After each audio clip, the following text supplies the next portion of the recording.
নমস্কার, চলে এসেছি একটা রেসিপি নিয়ে। আজকে আমি পাকাল মাছ রান্না করছি।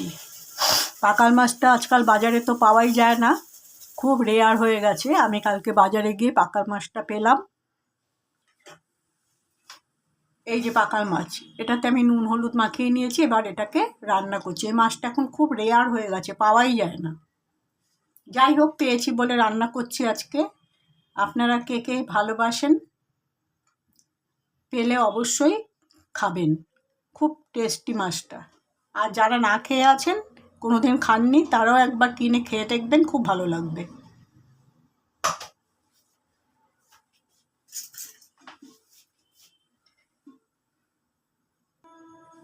কড়াতে তেল দিয়ে দিয়েছি, তেলটা গরমও হয়ে গেছে। এবার মাছগুলো আমি একটু এপিট সেপিট করে নেব, অর্থাৎ একটু সাঁতলে নেব।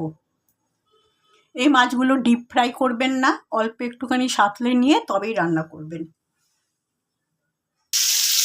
সবগুলো মাছ একসাথে কড়াতে দিয়ে দিয়েছি, শুধু একটু এপিট সেপিট করে তারপরে মশলা কষিয়ে মাছটাকে দেব। কড়াতে তেল দিয়ে দিলাম, একটু মেথি ফোড়নে দিচ্ছি।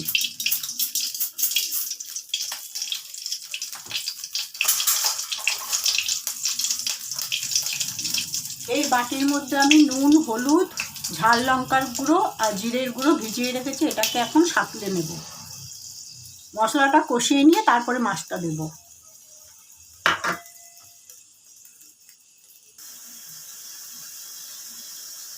নুন হলুদ আর জিরের গুঁড়ো আর ঝাল লঙ্কার গুঁড়ো এই হচ্ছে এই মাছটার মধ্যে লাগবে। আর মেথি ফোড়নে দিয়েছি। মশলাটা কষানো হয়ে গেলে তারপরে আমি মাছ দেবো আর ঝোল দেবো, অর্থাৎ একটু জল দেব।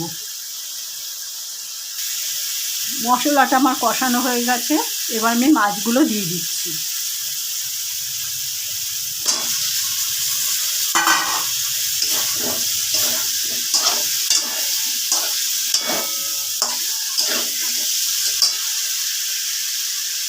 দিয়ে দেবো এই বাটি 1 বাটি জল। এটা হচ্ছে ঝোল হিসাবে ব্যবহার হবে।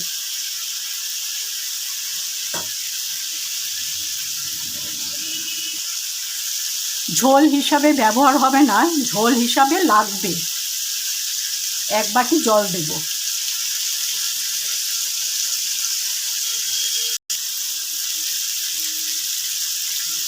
এক বাটি জল দিয়ে দিচ্ছি।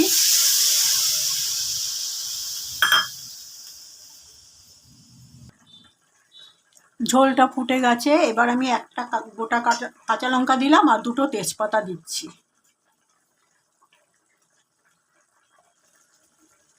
রান্নাটা আমার কমপ্লিট হয়ে গেছে। এখন আমি গ্যাস নিভিয়ে দেবো। রান্নাটাকে একটু স্ট্যান্ডিং টাইমে রেখে আমি ফিরে আসছি।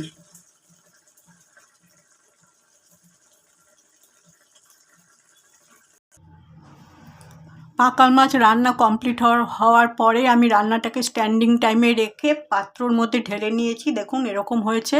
আপনারা অবশ্যই একবার পাকাল মাছ রান্না করে খেয়ে দেখবেন। জিরে দেবেন আর লঙ্কার গুঁড়ো দেবেন, তেজপাতা লাস্টে দেবেন আর কাঁচা লঙ্কা লাস্টে দেবেন, আর ফোড়নে দেবেন মেথি। আমি রেসিপিটা পুরোই শেয়ার করলাম। আগামীকাল একটা নতুন রেসিপি নিয়ে আসবো। আজকে ভিডিওটা এখানেই শেষ করছি। সবাই ভালো থাকবেন। নমস্কার।